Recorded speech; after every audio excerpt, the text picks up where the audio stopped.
right, so the showdown continues today in a New York courtroom for former President Trump's criminal trial. Trump and his former lawyer and fixer, Michael Cohen, they are facing off. Cohen testified yesterday that Trump approved the hush money payments to Stormy Daniels.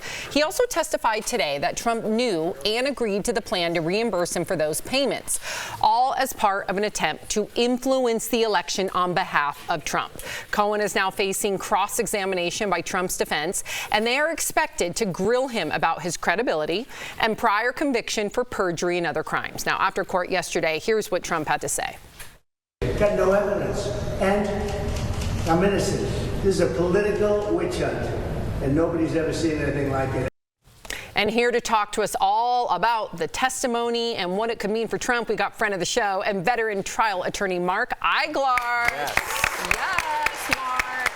Great to be here. Good to have you. You look glowy today. Nice. All right, so here's the important question, not your skin. Let's talk about Michael Cohen. How vital is it that he is, for the prosecution, that he is a witness?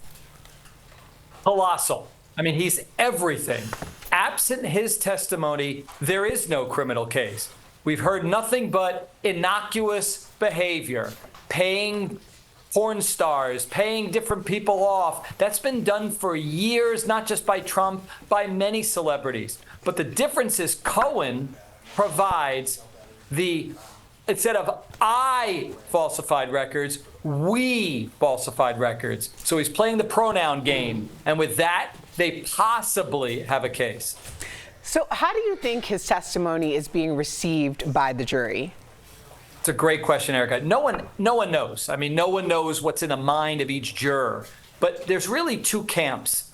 One is going to be, all right, Cohen comes with tremendous baggage, but he was extremely open and honest about all that. And yes, he's lied in the past, but there's no lying in him. He seems to be believable, so we will credit his testimony. The other equally plausible scenario is he's garbage. We couldn't rely upon him. He was a liar then. How do we know whether he's lying now? Two different points of view in a court case. How funny. Okay. Do you think the prosecution has proved its case with Michael Cohen's testimony? Are they done? Can they rest? Finito? They've made a lot of headway, but no. See, the indictment, which everybody should look at, the prosecution has to prove not only that business records were falsified, but that Trump had the intent to commit fraud. But then there's more. With the intent to conceal the commission of a crime. So we've heard speculation that it's going to be, and it's not listed in the indictment, by the way, which crime he allegedly was trying to conceal, but it was election interference.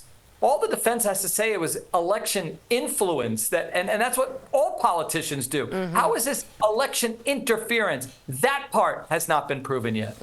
So, Mark, if you were on the defense team, what would you be doing today during cross-examination besides looking amazing in your glowy skin? Okay, all right. God Okay, you bless too. Yeah, that is true. Thank you very much for that compliment. What I'd be doing is I'd be salivating. I'd have a bucket underneath me because I couldn't wait to rip him a new one. This guy has raised his right hand numerous times in the past, and every time he does so, he seems to not only not tell the truth, but he's been prosecuted for both fraud and perjury.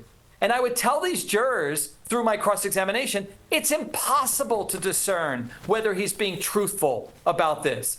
I falsified business records turns into we did. How convenient. Here's your little Scooby snack. I like that. I just want you as my lawyer. Yeah. I mean, this is. If you're ever in trouble, you call Mark Eiglar. But what about the part that he did? I'll take 10%. I will take 10% off everyone's next felony. Thank you. That's very kind. But really quickly, just to argue with you, he served his time. So what advantage would he have to lie again, Michael Cohen? He's already served his time. TikTok. Look at his TikTok. He wants him convicted. He's made it very clear. The motive is what you're going to explore on cross-examination. That's what the defense has. Yeah. They're going to explore how he will benefit from this. Regardless, his ego is not his amigo. So he wants there to be a conviction. He wants to be the guy wearing the white hat for once. Okay, you should patent some of these. Sorry, go ahead. It's a good line. Okay. Well, you're talking about cross-examination, but let's talk about closing arguments. What would you argue in closing arguments about Michael Cohen's testimony? Okay, at best, I would say the prosecution, when they get done, and they're not there yet, I'd say maybe, probably is not enough under the law. There's got to be guilt beyond the exclusion of every reasonable doubt. And I would say to the folks, if you've been to a doctor and that doctor says you or your child needs brain surgery, and he left you feeling the same way Cohen left you feeling, wouldn't you want a second opinion? That's enough. That's reasonable doubt. Dang, he's good. He's good. Okay, so let me ask you this. There's news today that Stormy Daniels wore a bulletproof vest to and from trial last week. Speaking of which, there's been a lot of talk about Stormy's testimony and how she got into way too many details about the alleged affair. Could this jeopardize the whole case, as some people are saying? Tori over here believes so. I just think it gives fertile ground for an appeal. Does it give fertile ground for an appeal? It's an issue on appeal. I agree with Tori that it could jeopardize the case, but here's how.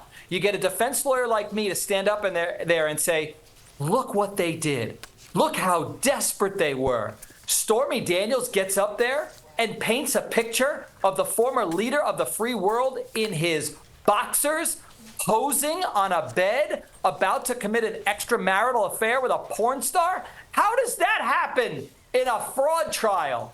That's jumping the shark in the most major way. I would make them pay for that. I'd say how desperate the prosecutors are to convict this man that they get into that kind of salacious, irrelevant detail. That's what I worry about. That's what the prosecutors wish they didn't call that bulletproof wearing woman. Yeah, the irrelevancy there is so right. You said it beautifully as you glowed, you know. Okay. All right. Enough with the compliments. I started it. You do look good today. Mark, what is happening? Thank you for joining us on DBL. For more information on Mark and his law firm, go to speaktomark.com. Thank you, Mark. Thanks, Thank you very much. I think you got an SH case if you need one.